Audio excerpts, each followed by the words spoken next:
Earlier this week, Pope Francis called prostitution, slavery, and torture for women. Now, a bill combating online sex trafficking will soon be law. The Senate passed the measure with sweeping bipartisan support. Now it heads to the president's desk.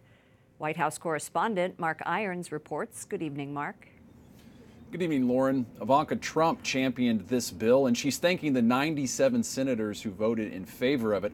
I'm told the president will likely sign it in the next couple of weeks. Advocates on the front lines of the human trafficking fight say this victory has been years in the making. It's a historic moment. It's the biggest step forward we've had in fighting the phenomenon of sex trafficking in nearly 2 decades. Lisa Thompson, the Vice President of Policy and Research at the National Center on Sexual Exploitation, says passage of the Stop Enabling Sex Traffickers Act will stop a prostitution problem that has moved from street corners to the web. It's being facilitated by classified advertising websites which offer people for sex. Thompson says sex trafficking websites like Backpage.com have profited millions of dollars at victims' expense.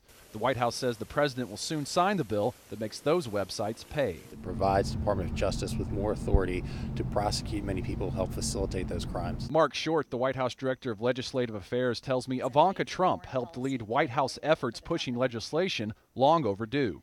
I think the reason it took years is because people assumed this was not a problem here in America. They thought it was an international problem, but not one here. And I think over time, more and more of the plights of these poor children have been raised. Thompson says children are often the targets of sex trafficking, and with the bill's passage, victims will be heard. This is an issue that the Catholic Church and the U.S. have worked on for decades.